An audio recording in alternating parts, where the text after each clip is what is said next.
ওকে। পরম করুণাময় মহান সৃষ্টিকর্তার কৃপায় আমরা আজকে আমাদের নবম ব্যাচের অ্যাসুরেন্স ক্লাস শুরু করতে যাচ্ছি। তো সকলের কাছে রিকোয়েস্ট করব, যারা এখানে এখন আছেন তারা সবাই যেন তাদের নিজ নিজ ম্যানুয়ালটাকে নেন, এবং সেখানে আমি যদিও আইসিডব্লিউ ম্যানুয়ালটা থেকে পড়াচ্ছি, যেহেতু এটা সফট কপি আমার কাছে আছে, বাট এখানে সেকশনের সাথে আপনাদের বইয়ের সেকশন মিলবে। তো এক্ষেত্রে ওই ম্যানুয়ালের মধ্যে আমি যা যা বলবো তা তা লিখে রাখবেন, ম্যানুয়ালেই লিখে রাখবেন। যা যা বলবো তা তা ম্যানুয়ালেই দাগিয়ে রাখবেন। এবং আশা রাখি এখন পর্যন্ত এর বাইরে কাউকে কিছু পড়তে হয়নি, আপনাকেও পড়তে হবে না। এডিশনাল যেগুলো বলবো সেগুলো অবশ্যই লিখে রাখবেন, ম্যানুয়ালেই লিখে রাখবেন। পারলে নোট খাতায় লিখলে অনেক সময় আমরা হারিয়ে ফেলি, তাই আমরা প্রয়োজনে ম্যানুয়ালেই লিখে রাখবো। আসুন শুরু করছি। চ্যাপ্টার 1, যেটা হচ্ছে concept of and need for assurance. কোনো কিছু যদি বুঝতে না পারেন সাথে সাথে বলবেন, যেটা বুঝতে পারবেন না সেটা। আমার কথা কি শোনা যাচ্ছে? সবার থেকে রেসপন্স আশা জি করছি। দাদা, শোনা জি যাচ্ছে। দাদা, শোনা যাচ্ছে দাদা। ওকে, থ্যাংক ইউ সো মাচ।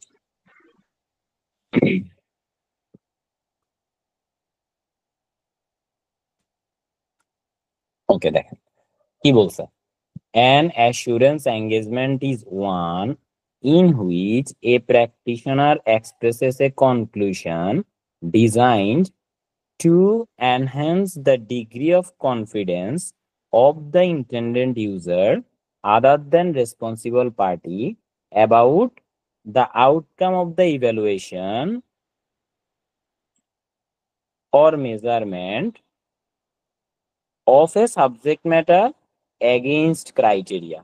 এখন আমি যে সেন্টেন্সটা বললাম এটা অনেক বড় একটা সেন্টেন্স ছিল, সেটাকে আমরা প্রথমে অনেকগুলো ভাগে ভাগ করেছি so that we can understand clearly. এখানে অনেকগুলো বিষয় যেটা উপরের লাইনে বলা হয়েছে সেটা পড়ার আগে আমাদেরকে 2 নাম্বার কি এলিমেন্টটা একবার দেখতে হবে। এরপর আমরা উপরের লাইনটা দেখবো। তাহলে কি এলিমেন্টস কি কি বলছে একটা অ্যাসুরেন্সের ক্ষেত্রে? Three party involvement. Three party involvement মানে কি?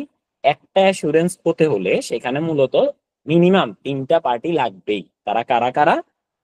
একটা হচ্ছে যার অ্যাসুরেন্স হবে, এই যে থ্রি পার্টি কারা কারা আমরা এখানে দেখি। প্রথমটা হচ্ছে প্র্যাকটিশনার, সেটা হচ্ছে অ্যাকাউন্ট্যান্ট, মানে যে অ্যাসুরেন্সটা দিবে। আমরা এটাকে বোঝার জন্য অডিট দিয়ে জিনিসটাকে বোঝাচ্ছি। অডিট হচ্ছে অ্যাসুরেন্সের একটা মনে করতে পারেন ভ্যারাইটি আর কি। হ্যাঁ, মানে অনেকগুলো অ্যাসুরেন্স অনেক রকমের আছে, তার মধ্যে অডিট ওয়ান অফ দ্যাম। ঠিক আছে, তো অডিট দিয়ে আমরা জিনিসটাকে ক্লিয়ার করতেছি। পাশাপাশি এর বাইরে আরো অনেকগুলো দিয়ে করব, যেমন এই যে আমরা সাবজেক্ট ম্যাটারে যখন যাব নিচে এই বুলেট পয়েন্টে, হ্যাঁ, তখন হচ্ছে আমরা ওইটাকেও বলবো যে কি কি হতে পারে, কি কি ধরনের অ্যাসুরেন্স হতে পারে। তো অডিট ইজ এই টাইপ অফ অ্যাসুরেন্স। হ্যাঁ, এখন তাহলে কি হলো, আসুন প্র্যাকটিশনার। প্র্যাকটিশনার কে? যেই ব্যক্তি অ্যাসুরেন্সটা প্রোভাইড করবে সেই হচ্ছে প্র্যাকটিশনার। এবার অ্যাসুরেন্স মানে কি? ধরুন এই যে অডিট করতে গেলে যারা অডিট করে, চার্টার্ড অ্যাকাউন্টেন্টরা যে অডিট করে, সেখানে তারা কি লিখে যে একটা প্রতিষ্ঠানের ট্রু অ্যান্ড ফেয়ার ভিউ আছে নাকি নেই একটা প্রতিষ্ঠানের ফাইন্যান্সিয়াল স্টেটমেন্টে। মানে আমরা যে income statement, balance sheet, cash flow statement, owner security statement, notes to the financial statement, retrospective effect, এগুলো যদি থাকে, তো টোটাল ফাইন্যান্সিয়াল স্টেটমেন্টে ট্রু অ্যান্ড ফেয়ার ভিউ আছে কিনা, মানে এখানে যা কিছু আছে সবকিছু সঠিক কিনা, এটার জন্য তারা কি করে? অ্যাসুরেন্সটা প্রোভাইড করে বা অডিট করে। এখন যে ব্যক্তি অডিটটা করে তাকেই বলা হচ্ছে প্র্যাকটিশনার। তাহলে আমরা বলতে পারি প্র্যাকটিশনার মানে অডিটের ক্ষেত্রে একজন অডিটর বা চার্টার্ড অ্যাকাউন্টেন্ট। ক্লিয়ার? আমরা এখন থ্রি পার্টিতে আছি। ওকে, যদি কেউ কোনো কিছু না বুঝেন বলবেন। একজনও যদি না বোঝেন আমি সেটা বোঝাবো, একজনও যদি না বোঝে, কিন্তু সেটা নিচ থেকে বলতে হবে যে আমি বুঝতে পারিনি। এবার আসুন ইন্টেন্ডেন্ট ইউজার। এবার ইন্টেন্ডেন্ট ইউজার কারা? যারা কিনা অডিটররা অডিট করার পরে তাদের দেওয়া তথ্যের ভিত্তিতে সিদ্ধান্ত গ্রহণ করবে, তারা হচ্ছে ইন্টেন্ডেন্ট ইউজার। তার মানে কারা? ধরুন শেয়ার হোল্ডাররা, কিংবা যারা পোটেনশিয়াল শেয়ার হোল্ডার, মানে ওই কোম্পানিতে ইনভেস্ট করতে চায়। তো শেয়ার হোল্ডাররা কি করে? তাদের এই মানে একটা কোম্পানিতে যে তারা যে শেয়ার কিনছে, এই কোম্পানির সার্বিক আর্থিক অবস্থা কেমন বা অনার্থিক অবস্থাও কেমন, অর্থাৎ মোটামুটি কোম্পানির সার্বিক অবস্থা কেমন, সেটা জানার জন্য তারা অডিটরের দিকে চেয়ে থাকে। অডিটররা যখন রিপোর্টটা দিবে সেটার উপর ভিত্তি করে তারা ডিসিশন গ্রহণ করবে। তো এক্ষেত্রে ইন্টেন্ডেন্ট ইউজার হচ্ছে তারা যারা কিনা প্র্যাকটিশনারের প্রাপ্য রিপোর্টের ভিত্তিতে সিদ্ধান্ত গ্রহণ করে। ক্লিয়ার? জি দাদা। দাদা আরেকবার জি দাদা। ওকে আচ্ছা আরেকবার বলবো, ওকে ফাইন। অর্থাৎ আমরা যে অডিটটা করি, হ্যাঁ, অডিটটা করার পরে শেয়ার হোল্ডাররা ওই অডিটের উপর ভিত্তি করে সিদ্ধান্ত গ্রহণ করে যে তারা কি এই কোম্পানিতে যে শেয়ার কিনছিল এটা কি আরো তাদের কাছে রাখবে নাকি এটা বিক্রি করে দিবে। ধরেন আপনি বুঝতে পারতেছেন আপনি যে কোম্পানির শেয়ার কিনছেন ওই কোম্পানি কিছুদিন পরে ডুবে যাবে, টিকবে না, তা আপনি কি এটা শেয়ারকে নিজে ধরে রাখবেন নাকি বাইরে বিক্রি করে দিবেন, কি করবেন? যিনি বাইরে বুঝেন নাই উনি উত্তর। বাইরে বিক্রি হ্যাঁ, করে দিবে। বাইরে বিক্রি করে দিব। তো তার মানে হচ্ছে আপনি শেয়ার হোল্ডার যদি দেখেন যে শেয়ার হোল্ডারের মতে যে ফাইন্যান্সিয়াল স্টেটমেন্ট আছে এটাতে ট্রু অ্যান্ড ফেয়ার ভিউ বলা আছে মানে সঠিক, এবং আপনি ওই ফাইন্যান্সিয়াল স্টেটমেন্টে দেখতে পাচ্ছেন যে কোম্পানি অনেক লাভবান হচ্ছে, তাহলে আপনি কি এটাকে বিক্রি করে দিবেন নাকি নিজের কাছে রাখবেন? নিজের কাছে রাখবো। নিজের কাছে রাখবেন। তার মানে এখানে ইন্টেন্ডেন্ট ইউজার হচ্ছে তারা যারা কিনা প্র্যাকটিশনারের থেকে প্রদত্ত যেই রিপোর্ট বা ওপিনিয়ন আছে সেটার উপর ভিত্তি করে সিদ্ধান্ত গ্রহণ করে। ক্লিয়ার? জি দাদা clear। ওকে, এবার আসুন রেসপন্সিবল পার্টি কারা। এখন ধরুন রেসপন্সিবল পার্টি হচ্ছে তারা যারা কিনা ওই প্র্যাকটিশনার যে জিনিসটাকে অডিট দেয় বা হচ্ছে অ্যাসুরেন্স সার্ভিস দেয় যে ওইটা ঠিক আছে নাকি নাই, ওই জিনিসটাকে প্রিপেয়ার করে হচ্ছে রেসপন্সিবল পার্টি। তার মানে এই যে অডিটররা বলছে যে ফাইন্যান্সিয়াল স্টেটমেন্টে ট্রু অ্যান্ড ফেয়ার ভিউ আছে কিংবা নেই, এই ফাইন্যান্সিয়াল স্টেটমেন্ট নিশ্চয়ই কেউ না কেউ বানাইছে, তাই না? জি দাদা। হ্যাঁ, তো যে বা যে সকল ব্যক্তিবর্গরা ওই ফাইন্যান্সিয়াল স্টেটমেন্টটা প্রিপেয়ার করছে তাদেরকেই বলা হয়েছে রেসপন্সিবল পার্টি। ক্লিয়ার? জি দাদা ক্লিয়ার। কারো সমস্যা আছে? না দাদা। ওকে, এবার আসুন আমরা থ্রি পার্টি ইনভলভমেন্ট বুঝলাম মাত্র, আমরা কিন্তু এখনো প্রথম সেন্টেন্সটা বুঝি নাই। আমরা প্রথমে দ্বিতীয় বুলেট পয়েন্টে এসে কি থ্রি পার্টি ইনভলভমেন্ট বুঝছি যে তিনটা পার্টি কে কে। এবার আসুন সাবজেক্ট ম্যাটার। সাবজেক্ট ম্যাটার কি? যে জিনিসটার উপর অ্যাসুরেন্স প্রোভাইড করা হয় যে জিনিসের, ওইটাই হচ্ছে সাবজেক্ট ম্যাটার। তাহলে আমি অডিটের মধ্যে কিসের অ্যাসুরেন্স প্রোভাইড করার কথা বলছি? কোন জিনিসের? সাবজেক্ট ম্যাটারের। মানে সাবজেক্ট ম্যাটারটা কি, কোন জিনিসটার কথা এতক্ষণ বলতেছিলাম? Financial statement. ফাইন্যান্সিয়াল স্টেটমেন্টের। গুড, তাহলে এখানে ফাইন্যান্সিয়াল স্টেটমেন্টটা হচ্ছে সাবজেক্ট ম্যাটার। ক্লিয়ার? জি দাদা। ক্লিয়ার? জি ওকে, দাদা। এরপরে আসুন সুইটেবল ক্রাইটেরিয়া। সুইটেবল ক্রাইটেরিয়া কাকে বলে? ধরুন আপনি সাবজেক্ট ম্যাটারটাকে দেখতেছেন এটা কি ভালো নাকি খারাপ কিভাবে বুঝবেন? কোন একটা জিনিসের সাথে মিলিয়েই তো বুঝবেন, তাই না? ধরেন আমি আপনাকে বলতেছি যে একটা অঙ্ক, বা একটা অঙ্ক না, ধরেন একটা জামা আপনাকে বানাইতে দিছি, তো ওই জামা বানানোর সময় আপনাকে আমি আরেকটা জামা দিছি, তাই না? যে এটার সাইজে এই জামাটা বানাই দেন, দিতে পারি তাই না? কিংবা মাপ দিতে পারি যে আমার গায়ের মাপে এই জামাটা বানান, এটা আমার গায়ের মাপ, তাই না? তো যে জিনিসটার আলোকে আপনি সাবজেক্ট ম্যাটার ঠিক আছে নাকি নাই ওইটা ভেরিফাই করতেছেন যে জিনিসটাকে বেস ধরে, ওইটাই হচ্ছে কি সুইটেবল ক্রাইটেরিয়া। তার মানে আমরা যদি একটা financial statement true and fair view আছে নাকি নেই এটা বুঝতে পারি কিসের মাধ্যমে? আইএস/আইএফআরএস অনুসারে যদি ওই জিনিসটাকে করে, অর্থাৎ আইএস/আইএফআরএস, কোম্পানিজ অ্যাক্ট, এছাড়াও যদি কোনো লেবার ল বা ইত্যাদি ইত্যাদি আরো অনেক কিছু মানে যেগুলোকে বেস ধরে আমরা যাচাই বাছাই করি বা বিচার বিশ্লেষণ করি যে একটা ফাইন্যান্সিয়াল স্টেটমেন্ট ঠিক আছে নাকি নেই, ওইগুলোই হচ্ছে সুইটেবল ক্রাইটেরিয়া। তাহলে সুইটেবল ক্রাইটেরিয়া কি আমরা বুঝতে পারছি? জি দাদা। জি দাদা। কি বলেন তো কি? সুইটেবল ক্রাইটেরিয়া হচ্ছে যে সকল রুলস ও রেগুলেশনের আন্ডারে আমরা সেটা পর্যবেক্ষণ করি, যেমন আইএফআরএস, আইএস, তারপর কোম্পানি অ্যাক্ট, এগুলো। এগুলো হচ্ছে সুইটেবল ক্রাইটেরিয়া। কেমন? এবার আসুন সাফিসিয়েন্ট অ্যাপ্রোপ্রিয়েট অডিট এভিডেন্স। ওকে, এটা কি? আপনি ফাইন্যান্সিয়াল স্টেটমেন্টে অনেকগুলা ফিগার দেখছেন যে সেলস 1 কোটি টাকা, পারচেস ধরেন 50,000 টাকা বা ধরেন 50 লাখ টাকা, এরপর হচ্ছে ধরেন রিসিভেবল দেওয়া আছে ধরেন 70 লাখ টাকা, মানে যদি সেলস 1 কোটি হয় যদি রিসিভেবল 70 লাখ টাকা থাকে তার মানে 30 লাখ টাকার ক্যাশ সেল হয়েছে, বাকিটা সব অ্যাক্রুড, তাই না? এখন ধরেন এই যে এতগুলা ফিগার দেখতেছেন, এই যে সেলস এত, পারচেস এত, রিসিভেবল এত, পেবল এত, ইত্যাদি ইত্যাদি ইত্যাদি, হ্যাঁ, এগুলা তো আপনি ফাইন্যান্সিয়াল স্টেটমেন্টে দেখতেছেন, কিন্তু এগুলা কি আসলে সত্য কিনা এটা আপনাকে দেখতে হবে না? জি হবে। দাদা। আচ্ছা, এখন ধরেন সেলস যদি 1 কোটি টাকা আমি বলি, তাহলে এই 1 কোটি টাকার জন্য আমাকে কি দেখতে হবে? এই 1 কোটি টাকা সেলস আমি কি দেখে যাচাই করব বলেন? Bank statement, sales invoice. Exactly, প্রথম কথা হচ্ছে যে আমার ব্যাংক স্টেটমেন্ট না, প্রথম কথা হচ্ছে সেলস ইনভয়েস। প্রথম কথা কি? ব্যাংক স্টেটমেন্ট তখন হবে যেগুলো আমি পাবো, তাই না? তাহলে প্রথমত হচ্ছে কি সেলস ইনভয়েস। এরপরে হচ্ছে ব্যাংক স্টেটমেন্ট। আরে এই যে এই জিনিসগুলো দেখে আমি যাচাই করব যে আমার অ্যাকচুয়ালি সাবজেক্ট ম্যাটারে যা যা জিনিসপত্রগুলা লেখা আছে এগুলা সব ঠিক কিনা, এটা যাচাই করার জন্য যেই সকল তথ্য আমার দরকার এগুলো হচ্ছে সাফিসিয়েন্ট অ্যাপ্রোপ্রিয়েট এভিডেন্স। এবার আসেন, এখানে দুইটা শব্দ, এটা খুব মন দিয়ে দেখতে হবে। One is sufficient, another is appropriate. অপশনের মধ্যে থাকতে পারে যে which of the following is needed to make a proper ধরেন অ্যাসুরেন্স ওপিনিয়ন, যদি এটা বলে তাহলে উত্তর, যদি অপশন এভাবে থাকে sufficient evidence, appropriate evidence, sufficient appropriate evidence, আর হচ্ছে শুধু এভিডেন্স, তাহলে উত্তর হবে কি সাফিসিয়েন্ট অ্যাপ্রোপ্রিয়েট এভিডেন্স। কেন? তাহলে দুইটারই দরকার আছে। সাফিসিয়েন্ট মানে হচ্ছে যে ওই পরিমাণ তথ্য যেটা পাইলে আপনার কাছে মনে হবে যে না ঠিক আছে, everything is fair and lovely, ওই পরিমাণ তথ্য। ধরেন আপনার কাছে 1 কোটি টাকা সেল হচ্ছে, আমার সাথে একটু মাঝে মাঝে রিপ্লাই দিবেন, আদারওয়াইজ কিন্তু আমি বন্ধ করে দিব। আমাদের হচ্ছে, আমি বললাম যে 1 কোটি টাকা সেল হচ্ছে, ফাইন। 1 কোটি টাকা সেলের মধ্যে এখন আমি কি 1 কোটি টাকা সেল 1 টাকা 2 টাকা 3 টাকা করে করে মিলাবো? না দাদা, না, এতগুলো আমি মিলাইতে পারবো না। আমি হয়তো দেখা গেছে 50% বা 25% দেখার পরে আমার মনে হবে যে না ঠিক আছে, বাকি সব ঠিক, তাই না? তাই তো নাকি? হ্যাঁ, কারণ এত কোটি টাকা যদি আপনি মিলাইতে যান তাহলে এত কোটি টাকার ট্রানজাকশন হয়েছে 1 বছর ধরে, তা আপনাকে এটা মিলাইতে মিলাইতেও তো 1 মাস লেগে যাবে, তাই না?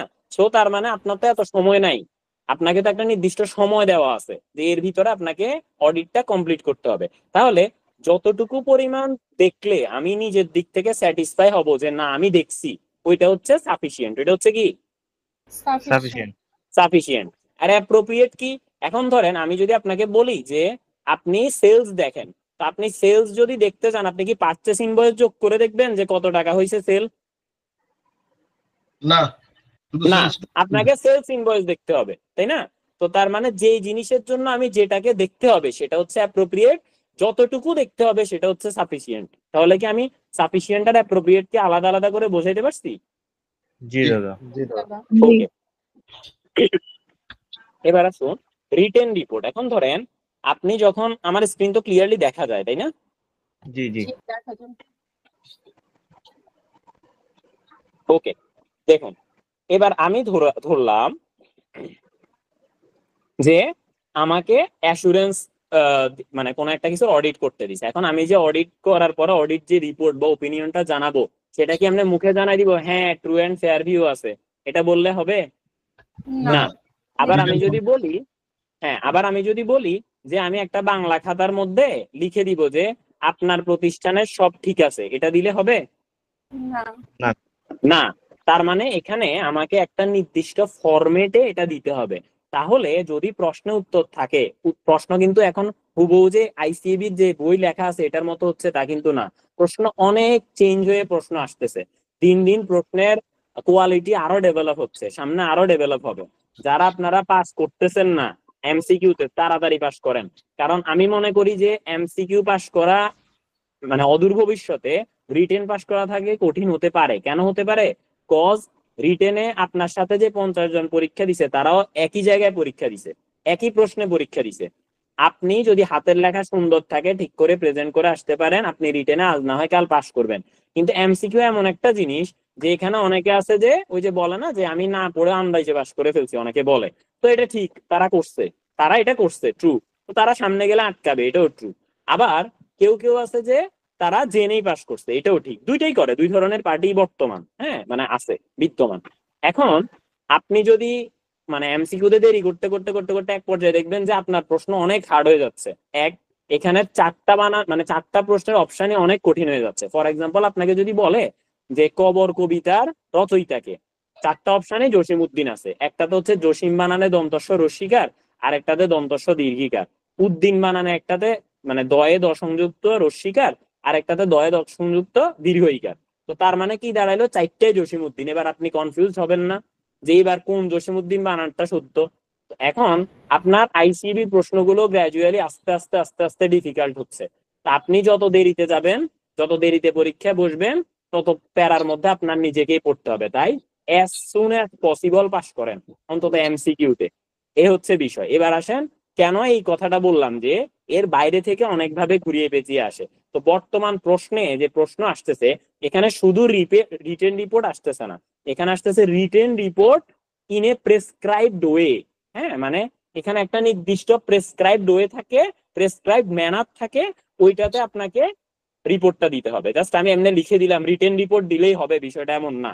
ঠিক আছে, তাহলে আমরা কি এই পাঁচটা বুঝতে পারছি যে কি এলিমেন্টস কি? জি ভাইয়া। জি দাদা। আচ্ছা, এবার আসেন আমরা উপরের লাইনটা পড়ি। An assurance engagement is one in which, একটা অ্যাসুরেন্স এঙ্গেজমেন্ট হচ্ছে সেটা যেখানে এ প্র্যাকটিশনার এক্সপ্রেসেস কনক্লুশন। প্র্যাকটিশনার মানে কে? আমি যদি অডিট দিয়ে বলি অডিটর, কনক্লুশন ডিজাইন, যেটা ডিজাইন করা হয়। ডিজাইন বলতে কি ডিজাইনের কথা বলা হয়েছে? এই যে অ্যাসুরেন্স এঙ্গেজমেন্ট ডিজাইনের কথা বলা হয়েছে। ঠিক আছে, অ্যাসুরেন্স ডিজাইন বলতে কিসের ডিজাইন? অ্যাসুরেন্স এঙ্গেজমেন্টের কথা বলেছে। Assurance engagement is designed. ঠিক আছে, এবার আসুন আমি একটু মুছে ফেলি, বেশি লাগতেছে। Okay, to enhance the degree of confidence, যাতে করে কনফিডেন্সের মাত্রাটা বাড়ে। কাদের কনফিডেন্স বাড়ানোর জন্য? ইন্টেন্ডেন্ট ইউজারদের জন্য। কেন? কারণ ইন্টেন্ডেন্ট ইউজাররাই মূলত ওই তথ্যের আলোকে সিদ্ধান্ত গ্রহণ করবে। মনে আছে? তাহলে আমাদের এখানে ইন্টেন্ডেন্ট ইউজার কারা ছিল অডিটের বেলায়? Share holder. শেয়ার হোল্ডাররা। গুড। এরপর হচ্ছে আদার দেন রেসপন্সিবল পার্টি। তাহলে আদার দেন বলতে কি? রেসপন্সিবল পার্টি ছাড়া। তার মানে অডিটের মাধ্যমে কাদের মূলত কাদের কনফিডেন্স বাড়ে?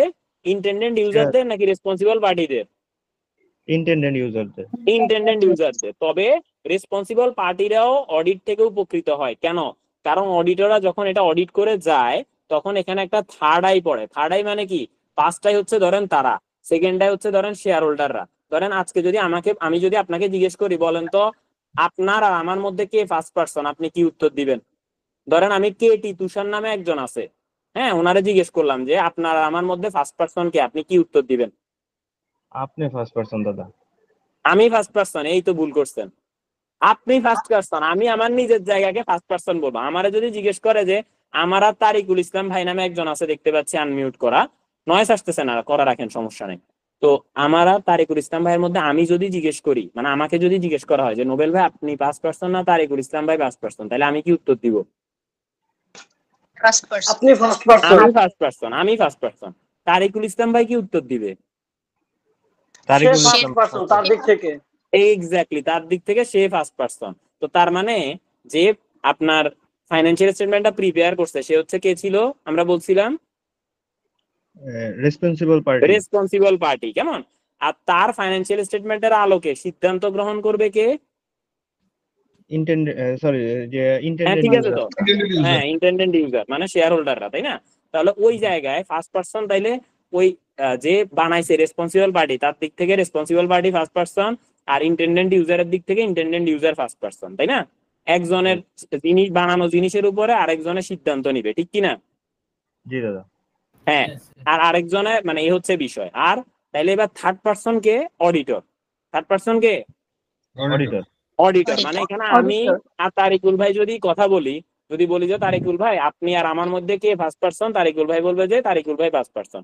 এখন আমি যদি মারুফা আক্তারের কথা বলি যে আচ্ছা তারিকুল ভাই মারুফা আক্তার কে, তাহলে তারিকুল ভাই কি বলবে? Third person. Third person. আবার আমি যদি তামিনা আক্তারের কথা জিজ্ঞেস করি, ও থার্ড পারসন, তাই না? আরিফুল ভাইয়ের কাছে তো তামিনা আক্তারও থার্ড পারসন, ঠিক কিনা? তাহলে অন্তত এই জিনিসটাকে আমরা বুঝি যে ফার্স্ট পারসন আমার দিক থেকে সবসময় আমি, সেকেন্ড পারসন আমার অপোজিট দিকে যে আছে সে, আর থার্ড পারসন হচ্ছে যে এখন এখানে নাই, মানে আমাদের দুইজনের বাইরের লোক। ক্লিয়ার? এখন আমি যদি কালেকটিভলি বলি যে আমাদের মধ্যে, যে ক্লাসের মধ্যে যারা আছে, এখন আমি যদি আমার কথা বলি, আমাদের মধ্যে ফার্স্ট পারসন কে, তাহলে উত্তর কি হবে? সবাই। এই তো, আমাদের মধ্যে যখন আমি বলবো তখন সেক্ষেত্রে আমরা, তখন এটা আমরা বলছি, তখন আমরা হইলে কি হয়ে যাবে? সবাই হয়ে যাব। আমরা কি? First person. কারণ তাহলে ফার্স্ট পারসন মানে হচ্ছে আমি এবং আমরা। আমি থেকে যখন জিনিসটা, এবার আমি যদি আমাকে আমি চিন্তা করি আর আপনাদেরকে আমি যদি আমি চিন্তা না করি, তাহলে আমি কি বলবো? এখানে সেকেন্ড পারসন কে? আমরা। আপনারা সবাই। ঠিক আছে, মানে তোমরা। বোঝা গেছে? ওকে, এটা খুবই বেসিক জিনিস ছিল যদিও, বাট এটাতেই আপনারা ভুল করেন দেখে বলছি। তাহলে এখানে অডিটর হচ্ছে থার্ড পারসন। আর যদি ক্লায়েন্টের কথা বলে একটা উদ্দীপক দিয়ে দেয় যে you are a chartered accountancy company বা ফার্ম, এরকম বলবে you are making an audit of বক্কর চক্কর ইত্যাদি ইত্যাদি ইত্যাদি, then from the point of viewer of ওই যে আপনার ওই কোম্পানি অ্যান্ড এটা, তখন সেক্ষেত্রে আপনি কোন জায়গাতে আছেন এভাবে করে থাকবে। আপনার দিক থেকে আপনি সবসময় ফার্স্ট পারসন, আপনার দিক থেকে আপনি সবসময় ফার্স্ট পারসন, ওনাদের দুইজনের দিক থেকে চিন্তা করলে আপনি থার্ড পারসন হবেন। বুঝছেন? জি ক্লিয়ার? দাদা। আচ্ছা, এবার আসেন, এবার আমরা উপরে যেটা ছিলাম other than responsible party about outcome of the evaluation or measurement. তাহলে ইভ্যালুয়েশন অর মেজারমেন্ট কিসের ইভ্যালুয়েশন? সাবজেক্ট ম্যাটারের। কারণ কি, সাবজেক্ট ম্যাটারটাকে দেখে সেটাকে ইভ্যালুয়েট করে দেন আমরা বলবো যে এটা কি ঠিক আছে নাকি নাই। তো সাবজেক্ট ম্যাটারটাকে কিসের এগেইনস্টে আমরা ইভ্যালুয়েট করব? Suitable Suitable criteria. ক্রাইটেরিয়ার এগেইনস্টে। এক্স্যাক্টলি। আর ক্রাইটেরিয়া গুলা কি কি ছিল? IFRS, IS, company act. Exactly, এই আরো যদি কোনো একটা প্যাক থাকে এগুলা, ঠিক আছে? তাহলে এতটুকু কি আমরা পুরোপুরি ক্লিয়ার? জি। জি দাদা। জি দাদা। ওকে, এবার সোজা চলে আসেন নেক্সট ওয়ান। আচ্ছা, আমি একটু আস্তে কথা বলতেছি, মাথা ব্যথা করতেছে আপনার একটু মানে একটু একটু এখন কি আমার কথা শোনা যাচ্ছে ক্লিয়ারলি এখন? জি দাদা। দাদা শোনা থ্যাংক যাচ্ছে। ইউ। ওকে, আসেন। Assurance engagement can give either a reasonable level assurance or হচ্ছে limited level of assurance। এটা দেখেন, assurance engagement can give either a reasonable level of assurance or a limited level of assurance। এখন option এভাবে থাকতে পারে, assurance engagement can give option A either reasonable assurance or limited assurance, option B not only reasonable assurance but also limited assurance, option C ওই যে both reasonable assurance and limited assurance, আর option D neither reasonable assurance nor limited assurance। চারটাই থাকতে পারে। আপনি দেখেন, আমি চারোটা অপশনের মধ্যে অ্যাসুরেন্সের রিজনেবল আর লিমিটেড বলছি, কিন্তু চারোটা লাইনের অর্থ আলাদা আলাদা। যেখানে আমি বলছি আইদার অর, সেখানে হচ্ছে হয় এটা না হয় এটা, তার মানে যে কোনো একটা দিবে, এট এ টাইম দুইটা দিতে পারবে না। আপনাকে যদি জিজ্ঞেস করা হয় আপনি এই মেয়েটাকে কি বিয়ে করবেন, আপনি আইদার বলবেন যে হ্যাঁ করব, অর বলবেন যে আমি করব না। আপনি করব না এটা কি করা যায় নাকি? যায়? না। যায় না। এক্স্যাক্টলি। আমি একটু মাঝে মাঝে মজাও করি, আউট অফ টপিক বলি যাতে করে মাথায় বেশি থাকে, তবে রিলেটেবল টু কোয়েশ্চেন হবে। এবার আসুন, যখন আমি বলবো যে নাইদার নর, তার মানে একটাও না। নাইদার নর মানে কি? একটাও না। নট অনলি বাট অলসো এবং বোথ এন্ড, দুইটা দ্বারা একই জিনিস বোঝায়, এটা হচ্ছে দুইটাই বা উভয়। ক্লিয়ার? এই জি দাদা। কিওয়ার্ড গুলো দিয়ে খেয়াল রাখবেন। এবার রিজনেবল কি লিমিটেড কি এটা আমি নিচে গেলে ডিটেলসে বোঝাবো। এখন এখানে কারণ আপনাদের কাছে মনে হইতে পারে ওমা 15 মিনিট 20 মিনিট হয়ে গেছে, কিন্তু আমরা তো এখন এই জায়গায় আছি, কিন্তু এই জায়গায় অনেক কিছু বোঝা হয়ে গেছে। দেখেন, এখানে আপনি লেখেন যে কি এলিমেন্টস, কি এর জায়গায় এখানে লেখেন 5।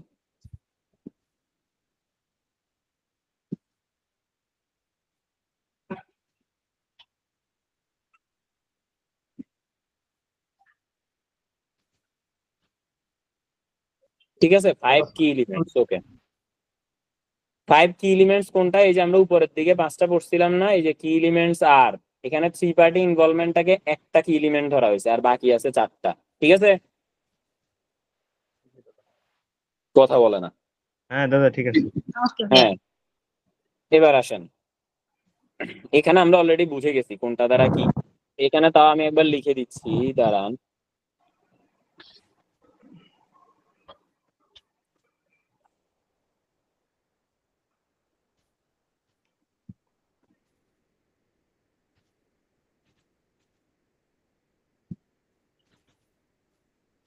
ওকে, এখানে হচ্ছে এস এইচ এ আর ই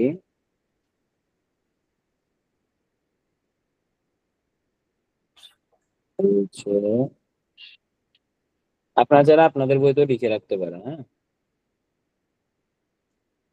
আমি এবার হচ্ছে বইটাকে একদম চাকাচাক করে ফেলবো, মানে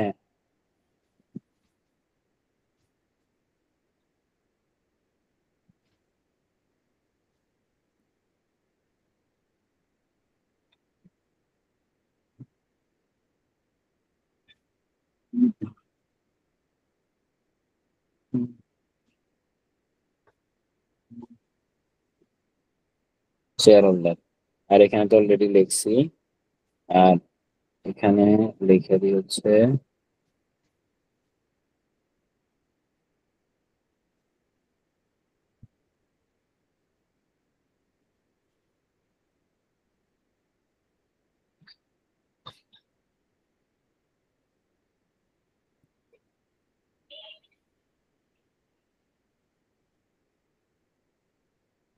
ওকে।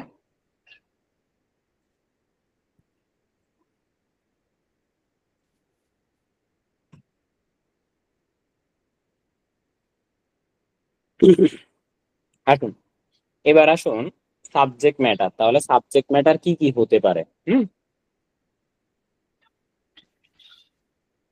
সাবজেক্ট ম্যাটার হতে পারে কি ডাটা, সিস্টেম অর প্রসেস অথবা বিহেভিয়ার। ডাটা কিভাবে সাবজেক্ট ম্যাটার হতে পারে? এই যে ফাইন্যান্সিয়াল স্টেটমেন্ট যেটা আমরা বোঝালাম অডিটের ক্ষেত্রে, এটা হতে পারে ডাটা সাবজেক্ট ম্যাটার। এবার হচ্ছে সিস্টেম অর প্রসেস কিভাবে সাবজেক্ট ম্যাটার হতে পারে। ধরেন আমরা যে বলছিলাম অ্যাসুরেন্সের মধ্যে অডিট হচ্ছে একটা, অডিট অবশ্যই ফাইন্যান্সিয়াল স্টেটমেন্টের উপরেই হয়। এখন ধরেন আমি যদি এটাকে অডিট না বলে আমি যদি বলি যে ধরেন অডিট না, আমি আপনাকে আমার প্রতিষ্ঠানে পাউরুটি বানানো হয়, কি বানানো হয়? পাউরুটি। পাউরুটি বানানো হয়। এখন আমার প্রতিষ্ঠানে আমি একটা মেশিন বসাইছি, হ্যাঁ, মেশিনটা বসাইছি কোন কোম্পানি থেকে? ধরেন স্যামসাং এর থেকে। তো স্যামসাং কোম্পানি এসে আমার এখানে মেশিন লাগাই দিয়ে গেছে, কেমন? এবার স্যামসাং কোম্পানি থেকে আমি প্রোডাক্টটা কিনছি, কেনার পরে মেশিন লাগাইলাম, ওকে লাগানোর পরে আমি একজন ব্যক্তিকে হায়ার করছি যে ভাই একটু দেখেন তো আমার মেশিনটা ঠিকঠাক মতো কাজ করে কিনা। তো যে ব্যক্তিকে আমি হায়ার করছি তাহলে ওই ব্যক্তি এখানে কি হবে? practitioners. ওই ব্যক্তি প্র্যাকটিশনার। এখানে ইন্টেন্ডেন্ট ইউজার কে হবে? আমরা হবো। মানে আমি, যেহেতু আমার কোম্পানি, আমি ওই ব্যক্তিরা আনছি, তাই একটু দেখেন। তাহলে আমি হচ্ছি এখানে ইন্টেন্ডেন্ট ইউজার, ফাইন। আর এখানে তাহলে রেসপন্সিবল পার্টি কে?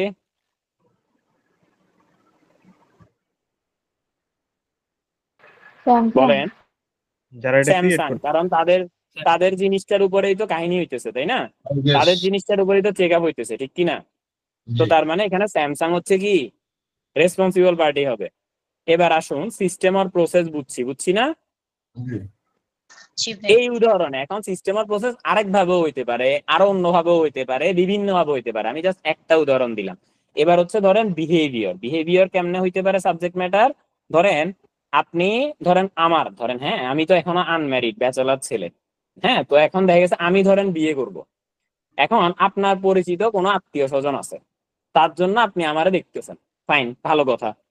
আপনি এই আত্মীয় স্বজনের জন্য যে আমারে দেখতেছেন, আপনি তো আমারে ভালো করে চিনেন না, চিনেন না না। আপনি কি করছেন? একজন ব্যক্তিকে হায়ার করছেন যে কিনা আমার পিছনে পিছনে ঘুরবে কিংবা যে আমার আশেপাশে থাকে, ঠিক আছে? তার আলোকে আপনি সিদ্ধান্ত নিবেন, তার থেকে প্রাপ্ত তথ্যের আলোকে, যে আপনি কি আপনার ওই রিলেটিভের সাথে আমার বিবাহ ঠিক করিবেন নাকি করিবেন না, এটা আপনি চিন্তা করবেন। তাহলে এই যে এখানে যে ব্যক্তিকে আপনি রাখছেন কাজে, ওই ব্যক্তিকে প্র্যাকটিশনার। এখানে আমি কে? আমি সাবজেক্ট ম্যাটার। ইন্টেন্ডেন্ট ইউজার। আপনার বিহেভিয়ারটা সাবজেক্ট ম্যাটার। আমার বিহেভিয়ারটা সাবজেক্ট ম্যাটার, গুড। আমার বিহেভিয়ারটা সাবজেক্ট ম্যাটার। আর আমি তাহলে কি? Responsible party. আমি রেসপন্সিবল পার্টি, গুড। আর এখানে ইন্টেন্ডেন্ট ইউজার কে? যে তথ্য আমি নিতে যেহেতু কাজটা দিলাম সেক্ষেত্রে আমি বা মেয়ের পরিবার হতে পারে। আচ্ছা আপনি দিচ্ছেন না? আচ্ছা ঠিক আছে, না মেয়ের পরিবার, ঠিক আছে, গুড।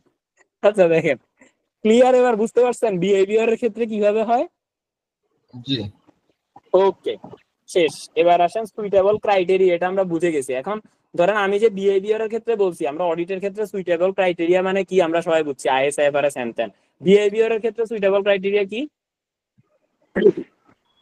যে একটা ভালো ছেলে কেমন হয় সেটা হতে পারে সুইটেবল ক্রাইটেরিয়া। সে হচ্ছে কি নেশাপানি মানে একটা করতেছে না, ভালো ভালোই ছেলে, আছে, এটা নিয়ে। বেঞ্চমার্ক ধরেন করা একটা হয় ভালো, যে এইগুলা উনি ওরকম কিনা বাট এক্স্যাক্টলি ওই রকম কিনা। আপনি যদি বলেন যে আমার ওই ছেলের মধ্যে, ওই ছেলে ভালো হইতে হবে, ওই ছেলে লম্বা হইতে হবে, মাথায় চুল থাকতে হবে, তারপর হচ্ছে যে দেখতে শুনতে ভালো হইতে হবে, সেই লেভেলের বডি ফিটনেস থাকতে হবে, এগুলো হচ্ছে ক্রাইটেরিয়া, ঠিক আছে? এখন বিহেভিয়ারের বেলাতে এত কিছু হবে না, বিহেভিয়ারের বেলাতে শুধু ওই একটা ছেলে যে গুণগুলা থাকা দরকার, সে নম্র, ভদ্র, আস্তে ধীরে কথা বলে, মানুষের সাথে কমিউনিকেশন স্কিল ভালো, that should be the criteria. Clear? জি হ্যাঁ, এবার আসেন সাফিসিয়েন্ট অ্যাপ্রোপ্রিয়েট এভিডেন্স। এবার আপনি ধরেন আমারে সারাদিনে দেখছেন একবার, তাহলে কি আমার বেলায় এই জিনিসটা সাফিসিয়েন্ট অ্যাপ্রোপ্রিয়েট মানে এটা কি তখন আপনি এই জিনিসটাকে কি সাফিসিয়েন্সি দিয়ে প্রকাশ করবেন না অ্যাপ্রোপ্রিয়েট দিয়ে প্রকাশ করবেন? ধরেন আপনি সারাদিনে আমারে দেখেন একবার, আর দেখেন না, তা আপনি এটা আলোকে সিদ্ধান্ত নিতে পারতেছেন, সাফিসিয়েন্ট তাহলে সাফিসিয়েন্ট মানে এটা ইনসাফিসিয়েন্ট মনে হবে আপনার কাছে, তাই না? যে সারাদিনে একবার দেখলে তো বোঝা যায় না, তাইলে আরো কয়েকবার দেখতে হইব, তাই তো? তো তার মানে সাফিসিয়েন্ট মানে যতটুকু হচ্ছে দেখেছি, যতটুকু পর্যন্ত দরকার। হ্যাঁ, সরি, আমি বললাম তারিকুল ভাই, যতটুকু দেখেছি তার উপর ভিত্তি করে। এক্স্যাক্টলি। তো যতটুকু অতটুকু আপনারা দেখতে হবে যে হ্যাঁ আমি একটা নির্দিষ্ট সংখ্যক না দেখে আপনি আমার সম্পর্কে কিভাবে ওপিনিয়ন দিবেন, তাই না?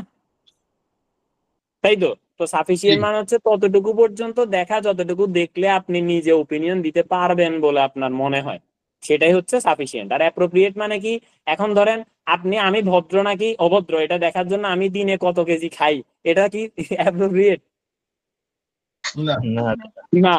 তো আমি ভদ্র ভদ্র দিয়ে আমার আচার ব্যবহার দেখবেন, আপনি আমি দিনে কত কেজি খাই, কত লিটার পানি খাই, এটা দিয়ে লাভ হবে না। তো তার মানে দ্যাট শুড নট অ্যাপ্রোপ্রিয়েট, বুঝছেন? তাহলে যেটা দেখে আপনি আমার বিহেভিয়ারটাকে জাজ করবেন, আমার কথা বলা, কমিউনিকেশন স্কিল, কোথায় কি করতেছি, কাজগুলা, এগুলা দেখে ওইগুলা হচ্ছে আমার এখানে অ্যাপ্রোপ্রিয়েট। বোঝা গেছে? জি দাদা। এবার হচ্ছে written report in appropriate form. এবার আপনি তো ওই যে যেটা বললাম যে শুধু রিটেন রিপোর্ট দিলে হবে না, written report in appropriate form দিতে হবে, বা ইন এ প্রেসক্রাইব ম্যানার দিতে হবে, বা ইন এ প্রেসক্রাইব ওয়ে দিতে হবে, বা ইন অ্যাপ্রোপ্রিয়েট ওয়ে দিতে হবে। এটা শুধু রিটেন রিপোর্ট না কিন্তু। শেষ? ক্লিয়ার? এতটুকু আমরা বুঝছি? জি আচ্ছা, এখানে একটু কিছু লাইন দাগানো আছে, এটা একটু দাগায় নেন কষ্ট করে। এখানে সুইটেবল ক্রাইটেরিয়ার মধ্যে লেখেন in an assurance engagement relating to financial statement, the criteria might be accounting standards. Okay, আর এখানে sufficient appropriate evidence এর মধ্যে লেখেন the practitioner must substantiate the opinion that they draw in order that the user can have confidence that it is reliable. এতটুকু Dagan. এরপর হচ্ছে the practitioner must obtain evidence as to whether the criteria have been met. এবার আসুন এই written রিপোর্টে আসেন, এখানে Dagan lastly it is required that assurance report are provided to the intended user in a written form and contain certain specified information. Assurance given is clear and unequivocal, মানে যেটা দিবেন এটা অবশ্যই পরিষ্কার ভাবে দিবেন, মানে এটার মধ্যে ভেজাল বা খুঁত রেখে দিবেন না। ঠিক আছে? গেল? দাগাইছেন সবাই? জি জি দাদা। আরো একটা কথা বলতেছি, ক্লাসটা সকলের জন্য উন্মুক্ত, ভালো লাগলে একটা রিভিউ দিয়ে যাবেন। আবার ঠিক 9টা বাজে অ্যাকাউন্টিং ক্লাস আছে, আমিই নিব, এই লিঙ্কেই হবে, জাস্ট এই লিঙ্কেই হবে, শুধু লিঙ্কটা চেঞ্জ হবে, আর কিছু মানে বইয়ের স্ক্রিনটা চেঞ্জ হবে, এই লিঙ্কেই হবে। সো যাদের ভালো লাগে তারা চাইলে ওটাও এনজয় করতে পারেন, ওটাতে আরো ভালো কিছু পাবেন। আর অবশ্যই যাদের বাকি আছে পাস করা তাদেরকে হচ্ছে লিঙ্কটা দিতে পারেন, তারাও যেন ক্লাসটা দেখে উপকৃত হতে পারে। The definition of assurance engagement given above এর দরকার নাই। আচ্ছা, এখানে দেখেন the definition of assurance engagement কোত্থেকে নেওয়া হয়েছে? From the international federation of assurance engagement থেকে, হুইচ ইজ ইস্যুড বাই, যেটা ইস্যু করা হয়েছে ইন্টারন্যাশনাল ফেডারেশন অফ অ্যাকাউন্ট্যান্টস। তার মানে অ্যাসুরেন্সের ডেফিনেশন নেওয়া হয়েছে international federation of accountant assurance engagement থেকে, আর যেটা ইস্যু করা হয়েছে ইন্টারন্যাশনাল ফেডারেশন অফ অ্যাকাউন্ট্যান্টস এর দ্বারা। এই গ্লোবাল অর্গানাইজেশন, আর এই আইএফএসি টা হচ্ছে একটা global organization for the accountancy profession, which work with its member organization to protect the public interest by encouraging high quality practice around the world. আর ICAWA is a member of IFAC, এটা বলা হয়েছে। আর বাংলাদেশে আইফ্যাক এর 2টা member আছে, কে কে? ICAB ICM good. ICB, ICAB আর হচ্ছে আইসিএমএবি, বাংলাদেশে দুইটা মেম্বার অর্গানাইজেশনই আইপ্যাক এর অন্তর্ভুক্ত, ঠিক আছে। এবার আসেন, ফ্রেমওয়ার্ক আইডেন্টিফাইজ টু, আমি আবারও বলে দিছি কিন্তু এগুলো আপনাদের বইতে লিখে নেন, ঠিক আছে। এবার হচ্ছে the framework identifies two type of assurance engagement, একটা হচ্ছে রিজনেবল অ্যাসুরেন্স আর একটা হচ্ছে লিমিটেড অ্যাসুরেন্স এঙ্গেজমেন্ট। আসুন এবার পরেরটাতে চলে যাই, খুবই গুরুত্বপূর্ণ জায়গা, এখান থেকে প্রশ্ন আসতে পারে এই জায়গাটা থেকে। Reasonable assurance, excuse me, a high level of assurance that is less than absolute assurance that engagement risk has been reduced to an acceptably low level, which then allow a conclusion to be expressed positively. তার মানে এখানে যে কনক্লুশনটা দিবে ওইটার ওয়ার্ডিংটা positively হবে। Wording positive মানে কি, ধরেন আমি যদি বলি, আচ্ছা এটা আমি একটু পরে উদাহরণ দিয়ে বোঝাবো, এমনি বোঝাবো না, উদাহরণ দিয়ে প্রশ্ন জিজ্ঞেস করার মাধ্যমে বোঝাবো। এখন জাস্ট এতটুকু দাগান, আর কিছু জিনিসকে ডাবল হাইলাইট করতে বলবো, আগে এটা দাগান এরপর আবার বলবো। Limited assurance, a meaningful level of assurance that is more than inconsequential but is less than reasonable assurance that the engagement has been reduced to an acceptable level, which then allows a conclusion to be expressed negatively. মানে এখানে ওয়ার্ডিংটা negatively হবে। ওয়ার্ডিংটা negative মানে কি একটু পরেই বলতেছি, দেখেন আরো একটু দাগাইনি এটার মধ্যে আরেকটু হাইলাইট করে, সেটা হচ্ছে এখানে তাহলে কি, এখানে বলা আছে হাই লেভেল অফ অ্যাসুরেন্স আর এখানে বলা হয়েছে এঙ্গেজমেন্ট রিস্ক হচ্ছে অ্যাকসেপ্টেবলি লো লেভেল, আর এই জায়গায় বলা হয়েছে মিনিংফুল লেভেল অফ অ্যাসুরেন্স আর এখানে বলা হয়েছে engagement risk reduce to an acceptable level, ঠিক আছে। এই ওয়ার্ড গুলো খুবই গুরুত্বপূর্ণ। এবার আসেন, আর এখানে একটু এটাও দেখাই দিই, এক্সপ্রেস পজিটিভলি, এখানে হচ্ছে এক্সপ্রেস নেগেটিভলি। এবার আমি উদাহরণ দিচ্ছি। ধরেন আপনাকে বলা হয়েছে, যারা আমার এখানে আগে পড়েছেন তারা এটা উত্তর দিবেন না, যারা আজকে নতুন বা আজকে প্রথম আমার ক্লাস দেখতেছেন তারা উত্তর দিবেন। আবারও বলছি, যারা আগে আমার কোনো ক্লাস ইউটিউবেও যদি দেখে থাকেন তারা উত্তর দিবেন না, একদম নতুন পাবলিকরা উত্তর দিবে। তো কি হইলো, যদি বলি যে নোবেল সাহা ভালো ছেলে, এটা কোন ধরনের অ্যাসুরেন্স? High level assurance. মানে রিজনেবল অ্যাসুরেন্স নাকি? Reasonable assurance. আচ্ছা, লেভেলের কথায় পরে যান, এখন গোলমাল হয়ে যাবে পরে। এখন রিজনেবল আর লিমিটেডে উত্তর দিবেন, ঠিক আছে। এখন আমি যদি বলি নোবেল শাহ খারাপ ছেলে, এটা কোন লেভেলের assurance? Reasonable assurance. Nobel Shah খারাপ ছেলে, এটাও রিজনেবলের। হ্যাঁ রিজনেবল। ঠিক আছে ঠিক আছে, এটা রিজনেবল। নোবেল শাহ খারাপ ছেলে, এটাও রিজনেবল। কিন্তু এটা তো নেগেটিভ ওয়ার্ড হয়ে গেছে। না না, কই নেগেটিভ ওয়ার্ড হয়েছে? খারাপের মধ্যে কি নেগেটিভ বলা আসেনি? খারাপের মধ্যে না বোধক অক্সিলারি ভার্ব দিয়ে না আনছেন আপনি। নেগেটিভ তো খারাপ। Negative wording, not negative. আপনি যে জিনিসটা নেগেটিভ ওয়ার্ডিং মানে বোঝাচ্ছে কি, এবার বুঝবেন, এই যে পরের উদাহরণটা দিলেই বুঝবেন, কেমন। এবার আমি যদি বলি আমি যতটুকু দেখেছি তার আলোকে নোবেল শাহকে খারাপ ছেলে মনে হয়নি, তাহলে এখানে কি আমি নেগেটিভ ওয়ার্ডিং ইউজ করছি না? মনে হয় নাই, এখানে তো একদম ডিরেক্ট না কথাটা বলা আছে। কি মনে হয় নাই? খারাপ মনে হয় নাই, তার মানে সে কি ভালো মনে হয়, তার মানে ভালো। লিমিটেড। কিন্তু এখন আমি ডিরেক্ট ভালো বলছি না, আমি বলছি তাকে খারাপ মনে হয় নাই, এটা হচ্ছে আপনার লিমিটেড অ্যাসুরেন্স। এবার বুঝছেন? আবার আমি যদি বলি আমি যতটুকু দেখেছি তার আলোকে তাকে ভালো মনে হয় নাই, তো আমি তাকে ডিরেক্ট খারাপ বলি নাই, কিন্তু তাকে ভালো মনে হয় নাই বলেছি। নেগেটিভ ওয়ার্ডিং ইউজ হইছে না? এটাও হচ্ছে এখানে লিমিটেড অ্যাসুরেন্স। এবার বুঝছেন তাহলে? জি হ্যাঁ। গুড। আচ্ছা, ক্লাস কি খুব জঘন্য হচ্ছে? না না ভালো। না না আচ্ছা ওকে, থ্যাংক ইউ। যদি ভালো হয় তাহলে অ্যাকাউন্টিং ও থাকবেন, আর যদি আসলেই ভালো হয়, সৃষ্টিকর্তা তো একজন আছে, আপনার ভালো হচ্ছে, আপনি ভালোভাবে ক্লাস করতেছেন, আপনি কি চান না যে আরেকজনও ক্লাস করে একটু উপকৃত হোক? তো যদি আপনার সত্যিই ভালো লেগে থাকে তাহলে অন্তত 5 জনকে এটা শেয়ার করেন, যাতে করে তারাও দেখে উপকৃত হয়। আপনি ফ্রি ক্লাস করেন, কোনো সমস্যা না, আপনি 4-5টা ক্লাস মানে প্রত্যেকটা সাবজেক্টের একটা বা দুটো করে আমি ফ্রি ক্লাস দিব, ওগুলো আপনারা করেন, সমস্যা নাই। কিন্তু ওই ফ্রি ক্লাসটা আরেকজনকেও দেখার সুযোগ করে দেন, যাতে সে দেখতে পারে। যদি আপনি একা পাচ্ছেন, একটা ফ্রি অ্যাডভান্টেজ নিচ্ছেন, তাকেও তো আপনি দিতে পারেন, তাতে তো আপনার লস নাই। লস আছে? না না না। দাদা। নাই। ওকে, তাহলে এটা দেন। এবার আসেন পরেরটাতে চলে যাই। একটু ক্লিয়ার আমরা? তাহলে এখানে কোন কোন জায়গায় টুইস্ট হতে পারে?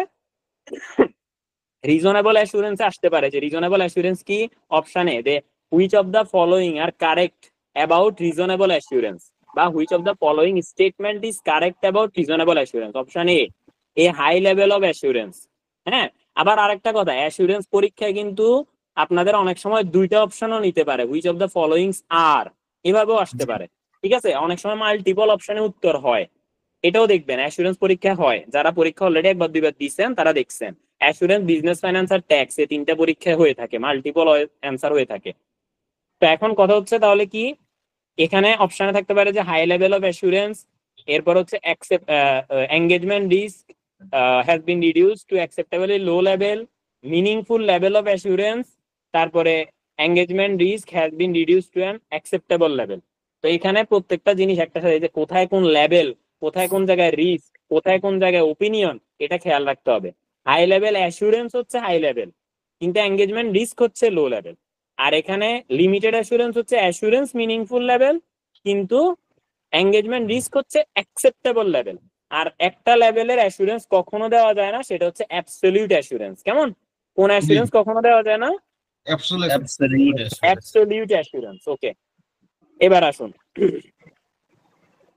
The reason that there are two types of assurance engagement is that the level of assurance that can be depends on the evidence. তাহলে এভিডেন্সের উপরে আপনার লেভেল ডিপেন্ড করে। আপনি যদি এভিডেন্স বেশি দেখেন, তাহলে আপনি সেটার উপর আপনি ডিরেক্ট ওপিনিয়ন দিতে পারবেন। আপনি ধরেন নোবেল শাহকে 24 ঘন্টা দেখেন, 24/7 365 ডেইজ আপনি দেখেন, একদম সারাদিন নোবেল শাহ যেখানেই যায় আপনাকে নিয়ে যায়। আচ্ছা, ধরেন একটা মানুষের সম্পর্কে সবচাইতে বেশি অ্যাসিউরেন্স কে দিতে পারে বলেন তো? সে নিজে। সে নিজে। গুড, কে বলছে এই কথা? নিশাত। হ্যাঁ, একটা মানুষ ভালো না খারাপ সে নিজে জানে, বাকিরা কি জানে? না। তো তার মানে এটা হচ্ছে কি, যে আমি আমার সম্পর্কে সবচাইতে বেশি অ্যাসিউরেন্স দিতে পারবো না কিসের ভিত্তিতে? কারণ আমি আমার 24 ঘন্টা দেখি, তাই না? তাই তো। তো তার মানে আপনি কোন লেভেলের অ্যাসুরেন্স দিবেন, এটা অনেকটা ডিপেন্ড করে দুইটা জিনিসের উপরে। কি কি? একটা হচ্ছে এভিডেন্স, আর একটা হচ্ছে that can be obtain by মানে প্র্যাকটিশনার যে এভিডেন্স পাইছে এটা, আর একটা হচ্ছে ওপিনিয়ন গিভেন, এটা নিচে কোথাও লেখা আছে। কেমন? এই যে দেখেন, তাহলে the difference between two types of assurance engagement আর দেয়ারফর দ্য এভিডেন্স অবটেন্ড আর হচ্ছে টাইপ অফ ওপিনিয়ন গিভেন। এখন ধরেন আপনি যদি বলেন যে আমাকে এত ডিরেক্টেড দেওয়ার দরকার নাই, মানে আপনি কারো, ধরেন আমার সম্পর্কে আপনি কাউকে নিযুক্ত করছেন যে নোবেল শাহ ভালো না খারাপ।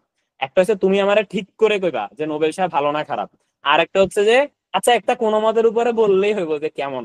তো তার মানে এখানে আপনি তাকে একটা রিকোয়ারমেন্ট বা টাস্ক দিচ্ছেন, সেখানে যতটুকু আপনি চাইতেছেন সেটার উপর ভিত্তি করেও বোঝা যাবে যে এটা কি রিজনেবল নাকি লিমিটেড। বোঝা গেছে? তাহলে ওপিনিয়নের টাইপ দেখে বোঝা যায়, আর এভিডেন্স দেখে বোঝা যায়। এভিডেন্স যদি বেশি থাকে তাহলে রিজনেবল অ্যাসুরেন্স দেওয়া যায়, এভিডেন্স যদি কম থাকে সেটা লিমিটেড অ্যাসুরেন্স দেওয়া হয়। আবার ওপিনিয়নের ক্ষেত্রে ওপিনিয়নের ওয়ার্ডিং দেখলে বোঝা যায় এটা কি রিজনেবল অ্যাসুরেন্স দিছে নাকি লিমিটেড অ্যাসুরেন্স দিছে। বুঝা গেছে? জি হ্যাঁ। এবার যেমন এখানে রিজনেবল অ্যাসুরেন্স আর লিমিটেড অ্যাসুরেন্সের একটা ফর্মাল এটা দিয়ে দিছে, উদাহরণ দিয়েছে, যেমন in my opinion the statement by X is reasonable. Direct বলছে যে এটা রিজনেবল। ঠিক আছে, এখানে কি বলছে? ডিরেক্ট বলছে।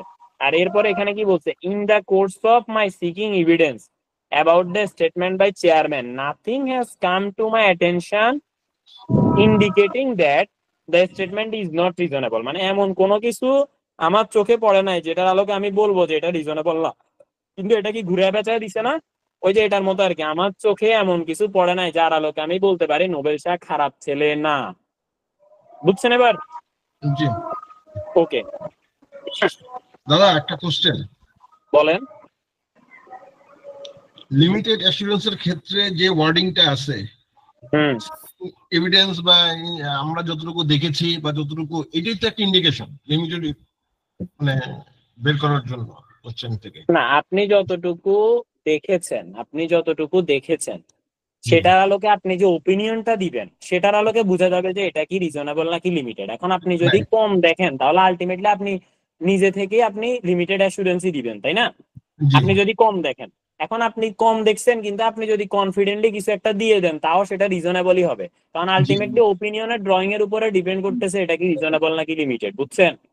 জি ক্লিয়ার? কিন্তু আমি যদি কোনো কিছু কম দেখি তো আমি নিচ থেকে কি বেশি অ্যাসুরেন্স দিতে যাব?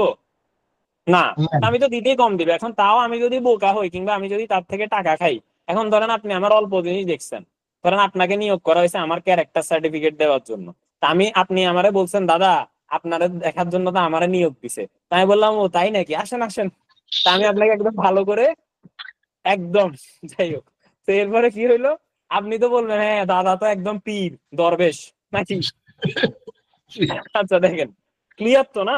জি জি জি জি জি এবার আসেন রিজনেবল অ্যাসিউরেন্স। এবার এতক্ষণ ধরে যা বলছিলাম যা পড়ছিলাম এগুলোই হচ্ছে এখানে দিয়ে দিছে, কেমন? এখন এগুলো জাস্ট দাগাই ফেলেন, ওকে?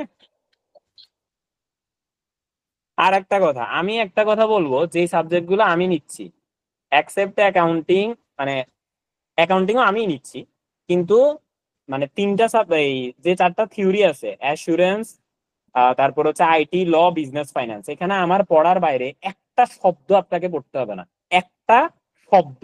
তো দ্যাট মিনস আপনি যদি মনে করেন ওমা দাদা তাইলে এত কম পড়লে কি হবে, ভাই আপনার কি মনে হয় আমি যে আজকে আমি কতক্ষণ পড়াইছি, 8 পৃষ্ঠা পর্যন্ত আসছি, কিন্তু আপনার কি মনে হয় আমি কি শুধু এখানে যা আছে তাই পড়াইছি?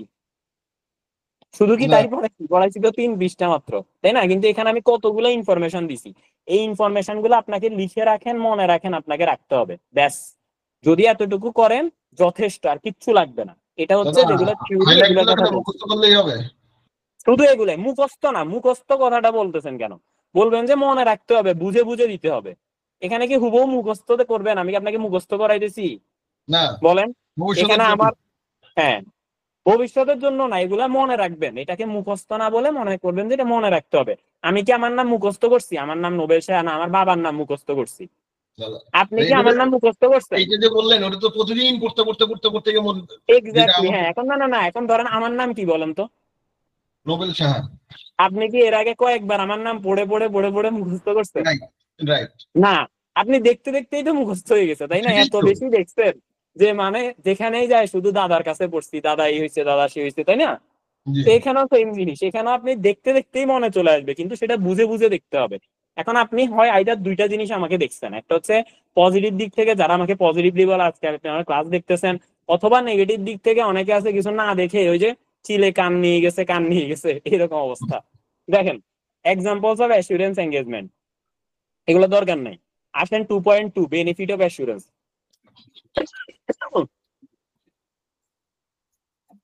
The key benefit of assurance is independent professional verification. তাহলে কি বেনিফিট কি? Is the independent professional verification being given to the user.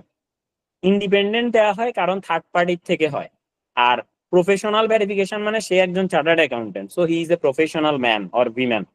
তো এখানে প্রফেশনাল এবং ইন্ডিপেন্ডেন্ট দেওয়া হয়।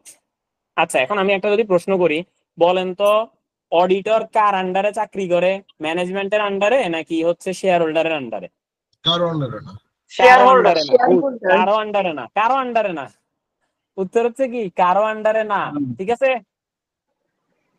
ওকে, এবার দেখেন দ্য এক্সিস্টিং, এবার দেখেন the existence of independent check might help prevent error or fraud being made and, আচ্ছা এখানে দুটো লাইনকে একসাথে হবে, prevent error for being made and reduce the risk of management bias. অর্থাৎ যখন ইন্ডিপেন্ডেন্ট চেক করা হয় সেখানে ম্যানেজমেন্ট বায়াসটা থাকে না, আর এখানে যদি ভুল টুল থাকে বা ফ্রড ট্রড থাকে সেটা মানে প্রিভেন্ট হয়, প্রতিরোধ হয়। হ্যাঁ, মানুষজন চিন্তা করে যে এই অবস্থা ওই অবস্থা, ঠিক আছে? ক্লিয়ার? জি দাদা এখানে বায়াস বলতে কি বোঝানো হয়েছে? আচ্ছা, বায়াস বলতে কি বোঝানো হচ্ছে, গুড। বায়াস মানে হচ্ছে ধরেন আপনি ফাইন্যান্সিয়াল স্টেটমেন্টে যে ব্যক্তি আছে সে যে প্রিপেয়ার করতেছে সে হলো আপনার আত্মীয়। এখন আপনি ম্যানেজিং ডিরেক্টর, আপনার দৃষ্টিকোণ থেকে এখানেই কোনো ভুল ধরা পড়বে? হাইড করে ফেলবে তো। পড়বে না, পড়বে না। এখন যখন থাকিও একজন বলবো থার্ড না। পার্টি এসে এই জিনিসটাকে চেক করবে, তখনই তো ভুল ধরা পড়বে, তাই না?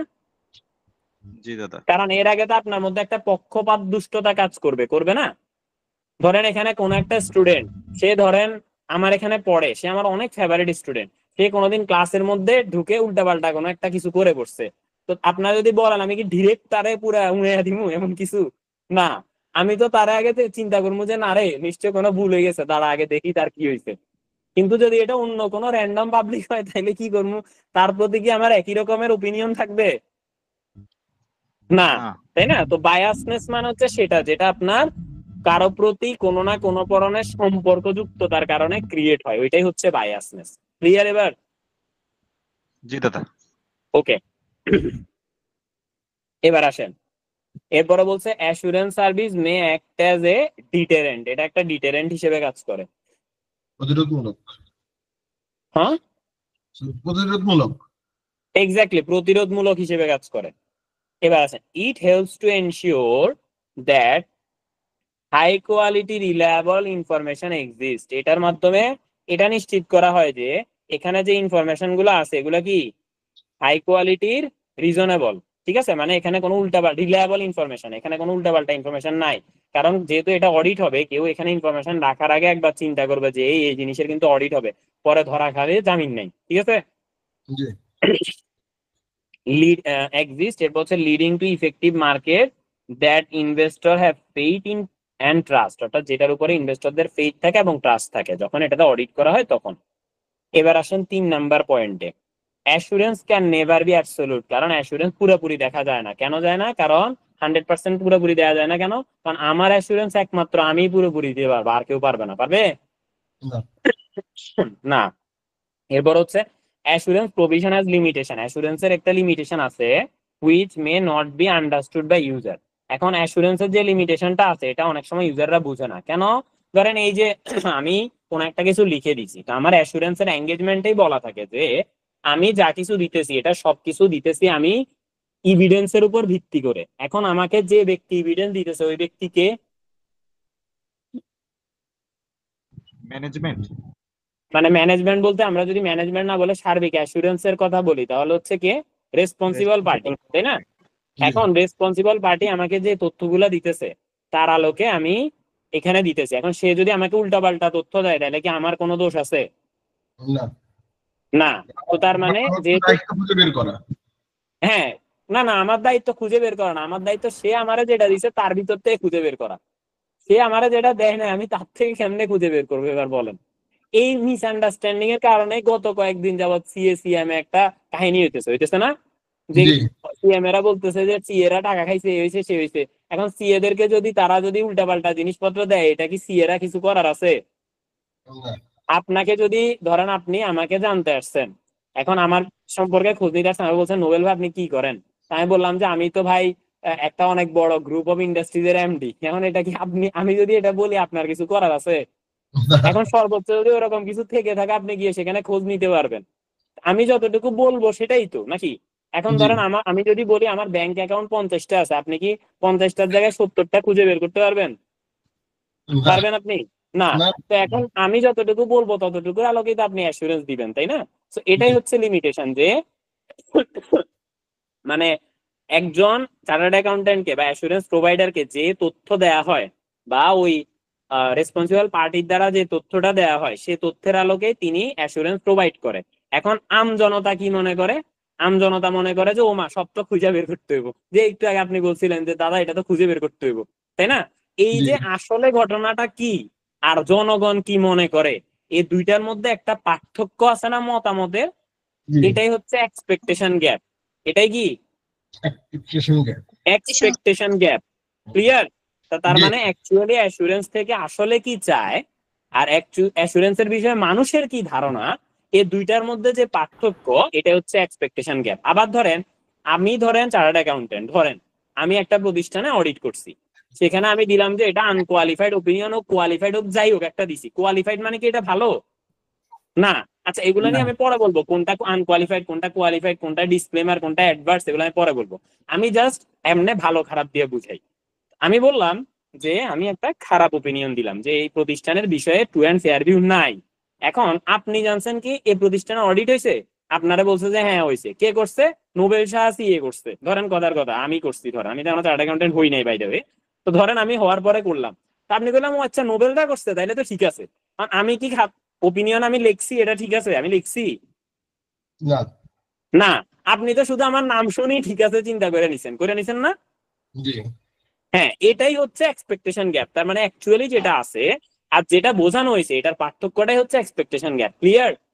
জি ওকে, এরপর একটা দেখান, the expectation gap also adds to the lack of guarantee given by assurance. Okay,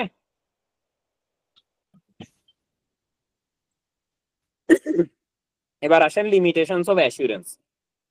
there is always a risk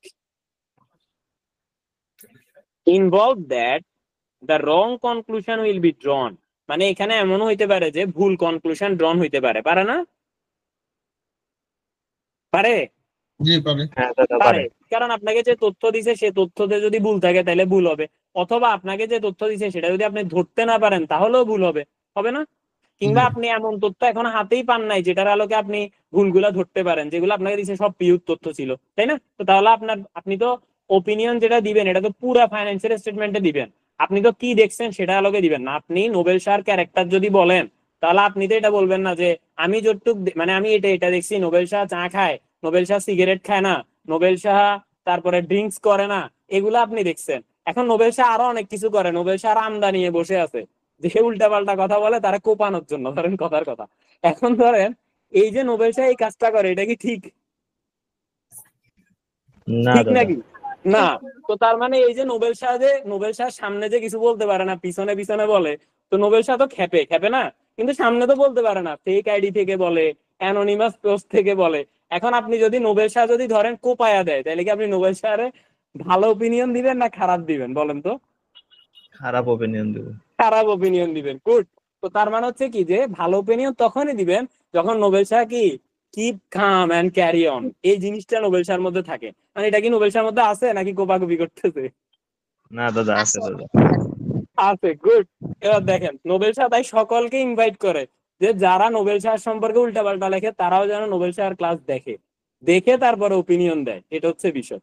আচ্ছা বাই দ্য ওয়ে, অনেক ক্লাস নিয়েছি, 8:42 পর্যন্ত, আরো একটু নিবো। তবে একটা জিনিস জিজ্ঞেস করতেছি যে এতক্ষণ পর্যন্ত ক্লাস কেমন লাগছে বলেন? খুবই জঘন্য? ভালো লাগছে। আলহামদুলিল্লাহ অনেক ভালো লাগছে। ভালো। আচ্ছা ওকে, মাত্র একজন দুজনে ভালো লাগছে, বাকিরা কথা বলবেন না? ভালো লাগছে তো। আমরা 40 জন ক্লাসে আছি এই মুহূর্তে, হ্যাঁ? তো 40 জন কথা বললে তো আমার কান ফেটে যাবে। দাদা চুপ বাকিরা থাকা কি নীরব দর্শক? হ্যাঁ দাদা ভালোই লাগছে। দাদা এই কারণে তো আচ্ছা। কথা বলতেছি না, কথা বলে যদি কান ফাটা যায় পরে পড়াবেন কিভাবে? ভালো লাগছে স্যার, আচ্ছা ভালো ঠিক আছে, লাগছে। গুড গুড, ঠিক আছে। দেখেন ভালো লাগলো শুনে। এবার আসেন, একটা সেন্টেন্স আছে এটা অনেকে বোঝে না। এটা কি বলছে? Most audit evidence is persuasive rather than conclusive. এবার আসেন, পারসুয়েসিভ আর কনক্লুসিভ মানে কি? পারসুয়েসিভ মানে হচ্ছে প্ররোচনামূলক, আর কনক্লুসিভ মানে হচ্ছে একদম শেষ অবধি গিয়ে। উদাহরণ দিয়ে বোঝালে আরো ভালো বুঝবেন। উদাহরণ কি? ধরেন আপনি একটা প্রতিষ্ঠানে অডিট করতে গেছেন, ওই প্রতিষ্ঠানে সিঙ্গাপুর থেকে কোনো মেশিনারিজ ইম্পোর্ট করে। এখন আপনি চেক করতেছেন, বিল অফ এন্ট্রি দেখতেছেন, বিল অফ লেডিং দেখতেছেন, এলসি দেখতেছেন, পারচেস ইনভয়েস দেখতেছেন, হ্যাঁ, ডেলিভারি নোট দেখতেছেন, এগুলা দেখতেছেন। এগুলা দেখে তার আলোকে আপনি দেখতেছেন যে আসলে এত টাকা দিয়ে পণ্যটা ক্রয় করা হয়েছে কিনা, তাই না? জি তাই কিনা? জি ভাই। হ্যাঁ। এখন ধরেন আপনি এটা করতেছেন, কিন্তু এমনও তো হইতে পারে সে যার থেকে কিনছে সে আর ও মিলে আগে থেকে চক্রান্ত করে রাখছে যে আমি তোমার থেকে 10 টাকা দিয়ে কিনবো, কিন্তু তুমি ইনভয়েস দিবা 25 টাকা। যদি সেটা করো তাহলে 5 টাকা আমি তোমাকে দিব, 10 টাকা আমি খাবো, আর 10 টাকা জিনিসের দাম। হইতে পারে না? হ্যাঁ হতে পারে। পারে। তো তার মানে আপনি কখন শিওর হবেন যে এটা অ্যাকচুয়ালি ঠিক? যদি আপনি ওই কোম্পানিতে নিজে অ্যাজ এ কাস্টমার হিসেবে গিয়ে ওই জিনিসটা কিনেন, তাই না? ঠিক কিনা? জি হ্যালো। জি দাদা। হ্যাঁ, জি, এর জি। আগে তো আপনি বলতে পারবেন না, পারবেন? না আপনি যদি নিজে না, না। সিঙ্গাপুর থেকে এত কোটি টাকা দিয়ে একটা machineries bill of entry, bill of lading, LC হয়ে যদি আনান, তখন আপনি বুঝবেন যে হ্যাঁ এভিডেন্স ইজ কনক্লুসিভ। কিন্তু এই মুহূর্তে আপনি সেটা করতেছেন না। আপনি কি করতেছেন? অডিটের ক্লায়েন্টে গিয়ে টেবিলের উপরে বসে তার ডকুমেন্ট চেক করে ভেরিফাই করতেছেন ঠিক আছে নাকি নাই, তাই না? এই কারণেই বলা হয়েছে যে এটা হচ্ছে পার্সুয়েসিভ, মানে আপনি ডকুমেন্টের আলোকে তাকে জাজ করতেছেন, কিন্তু এটা কনক্লুসিভ না, একদম গোড়ায় গিয়ে আপনি করতেছেন না। বোঝা গেছে? জি জি auditors persuasive rather than conclusive. Okay, good. Sir বলতে হবে না ভাই, আমাকে দাদা বা ভাইয়া বলিয়েন, ঠিক আছে? ভাইয়া বললে বেশি খুশি হবো, দাদাও বলিয়েন না, কারণ এটা আবার দাদা বললে এক এক ধর্মের মধ্যে আবার এটা হয়ে যায় না, কি যেন বলে, দাদু টাইপের, মুরব্বী, সিনিয়র গ্রেড। দেখেন, এবার হচ্ছে যে the fact that assurance provider rely on the responsible party. এবার দেখেন, আমরা এটা বলছিলাম যে অ্যাসুরেন্স প্রোভাইডার যেহেতু রেসপন্সিবল পার্টির উপরে রিলাই করে অ্যান্ড ইট সিস্টেম, এবং এটার উপর রিলাই করে to provide correct information which in some cases may be impossible to verify by other means. অর্থাৎ আমি যেহেতু তার উপরে মানে ডিপেন্ড করে বসে আছি, সে আমাকে ইনফরমেশন দিছে, তার আলোকে আমি কাজ করব, তো তার ইনফরমেশনের ভুল হইলে আমার ওপিনিয়নও ভুল হবে। এবার হচ্ছে সাবজেক্ট ম্যাটার মেবি স্টিমেটস। এবার অনেক ক্ষেত্রে সাবজেক্ট ম্যাটার স্টিমেটস হতে পারে। স্টিমেট সাবজেক্ট ম্যাটার কোনটা? ফাইন্যান্সিয়াল স্টেটমেন্টে যেগুলো আছে। তো এখানে আমরা যে প্রভিশন রাখি, তারপরে ওই যে আপনার ওয়ারেন্টি প্রভিশন, তারপরে স্যালারির ক্ষেত্রে প্রভিশন টভিশন বা ইত্যাদি ইত্যাদি অনেক কিছু রাখি না, তারপর ইরিকভারেবল ডেপ্ট এক্সপেন্সের জন্য অ্যালাউন্স রাখি, তাই না? এই যে এই জিনিসগুলা রাখি, এগুলা কি অ্যাকচুয়াল অ্যালাউন্স যে রাখি? অ্যালাউন্স রাখছি, ধরে নিলাম 500 টাকা আমাকে রিসিভেবলে দিবে না, তো এটাও তো হইতে পারে যে 1000 টাকা দিবে না, হইতে পারে, তাই না? আবার হইতে পারে যে পুরো টাকায় আমি পাবো, তাই না? হ্যাঁ হ্যালো, পারে। হ্যাঁ। তো তার মানে এখানে যে তথ্যগুলো আছে, এখানে সবগুলা 100% অ্যাবসলিউট না, এখানে কিছু তথ্য আছে সেটা কিনা এস্টিমেটস। বোঝা গেছে? জি হ্যাঁ বোঝা গেছে। হ্যাঁ, ওকে। এই কারণে বলা হয়েছে যে এখানে সাবজেক্ট ম্যাটার এস্টিমেট থাকতে পারে and are therefore uncertain, এবং যেহেতু এস্টিমেট তার মানে এটা আনসার্টেন, সার্টেন এটা নিশ্চিত না যে এটাই হবে। এবার হচ্ছে যে nature of the assurance report might itself be limiting, কারণ নেচারের ক্ষেত্রেও লিমিটেশন থাকতে পারে। As every judgement and conclusion the assurance provider has drawn cannot be included in it. কারণ কি, আপনি যত কিছু দেখছেন সবকিছু কি আপনি অডিটের উপরে লিখে দিচ্ছেন? না। না হ্যাঁ, লেখেন নাই। কারণ হচ্ছে কি, আপনি যেগুলো আপনার কাছে ম্যাটেরিয়াল মনে হয়েছে ওইগুলাকে আপনি লিখছেন, তো অনেক ইনম্যাটেরিয়াল জিনিসকে আপনি বাদ দিয়ে দিচ্ছেন। তো এক্ষেত্রে এটাতেও তাই কিছু লিমিটেশন আছে। সব আপনি ধরেন দেখছেন যে আমি দিনের মধ্যে ধরেন আপনি আমার ক্যারেক্টার সার্টিফিকেটের কথা বলতেছি ধরেন, হ্যাঁ, তো ওই জায়গায় আপনি দেখছেন কি আমি দিনের মধ্যে 10 বার করে সামনের দিকে তাকাই, বা আমি মাথার, অনেকে আছে না মাথার হচ্ছে কিছুক্ষণ পর পরে মানে ঘাড়ে মটকা ফুটে, তো দেখা গেছে আপনি দেখবেন যে আমি দিনের মধ্যে 100 বার ঘাড়ে মটকা ফুটাই। এখন ঘাড়ে মটকা ফুটানো এটা কি ক্যারেক্টারের সাথে রিলেটেড, বা আপনি কি এটা কোনো কারণে ক্যারেক্টার সার্টিফিকেটের সাথে দিবেন যে দাদা ঘাড়ে মটকা ফুটাই? দিবেন আপনি? না না। না। কিন্তু এটারও একটা লিমিটেশন আছে, কি এই যে ঘাড়ে মোটকা ফুটাইতে গিয়ে মিস্টার এক্স কোনো সময় অক্কা পাই যেতে পারে না? তো যদি একজনে স্মোক করে, সে যদি অক্কা পাইলে সেক্ষেত্রে সেটা একটা লিমিটেশন হয়, তাহলে ঘাড়ে মোটকা ফুটানো তো কাইন্ড অফ লিমিটেশন, তাই না? কিন্তু আপনি এটাকে বাদ দিয়ে দিচ্ছেন। এটাই হচ্ছে কি আমার রিপোর্টের মধ্যে আমি অনেক কিছুকে রাখতেছি না। এবার আসেন এক্সপেকটেশন গ্যাপ। এক্সপেকটেশন গ্যাপ কাকে বলে? যেটা আমি একটু আগে বলছিলাম যে আমরা একটা কিছু বুঝাই, তারা অন্য কিছু বুঝে। এই যে আমরা যা বুঝাই আর তারা যা বুঝে, এটার পার্থক্যটাই হচ্ছে এক্সপেকটেশন গ্যাপ। বোঝা গেছে? জি হ্যাঁ, এবার একটু শুধু দাগান। This is often because user are not aware of the nature of the limitation on assurance provision, or do not understand them and believe that the assurance provider is offering a service such as a guarantee of correctness, which is in fact they are not. মানে ওই যে আপনি একটু আগে বলছিলেন না যে তারা তো চোর খুঁজে বাইর করবো, তারা গ্যারান্টি দিব, কিন্তু গ্যারান্টি তো তারা দিব না, তারা যতটুকু দেখছে তার আলোকে তারা ওপিনিয়ন দিব। ঠিক আছে? জি এবার আসেন, এবার হচ্ছে in the context of reporting, it is the lack of understanding which constitute the expectation gap. ওই যে রিপোর্টিং এর বেলা যে আমি লিখছি একটা, আপনি রিপোর্ট না পড়ে শুধু আমি অডিট করছি, আপনি ধরে নিছেন যে দাদা অডিট করছে মানে সব ঠিক আছে। একবার তো পড়ি দেখবেন দাদা কি লিখছে, তাই না? এবার meaning that there is a gap between what assurance service provider understand they are doing and what the user of the information believes they are doing. মানে আমরা জানি আমরা কি করতেছি, আপনারা বুঝতেছেন আপনারা আমরা কি করতেছি, এই দুইটার মধ্যে যদি গ্যাপ থাকে। এবার হচ্ছে মানে ওই যে আমরা জানি যে আমরা মানে আমি যদি অডিটর হই, আমি জানি যে আমি সবকিছু 100% খুঁজে বের করা আমার দায়িত্ব না, এটা আমি জানি। বাট আপনি হয়তো মনে করতেছেন সবকিছু খুঁজে বের করা আমার দায়িত্ব, তাহলে আমি কি করতেছি আমি জানি, আর আপনি কি চিন্তা করতেছেন, এই দুইটার মধ্যে পার্থক্যটা হচ্ছে expectation gap. Assurance provider need to close the gap as far as possible. এটা মূলত গ্যাপ ক্লোজ করার দায়িত্ব অ্যাসুরেন্স প্রোভাইডারের, মানে অডিটরের, আমার দায়িত্ব। তাহলে in order to maintain the value of assurance provided for the user, অর্থাৎ আমি যে অ্যাসুরেন্স প্রোভাইড করতেছি সেটার ভ্যালুটাকে নিশ্চিত করার জন্য। এরপর হচ্ছে by issuing an engagement letter, তাহলে আমি এটা কিভাবে করে মিনিমাইজ করতে পারি বা ক্লিয়ার করতে পারি, এঙ্গেজমেন্ট লেটার ইস্যু করার মাধ্যমে spelling out the work that will be carried out and the limitation of that work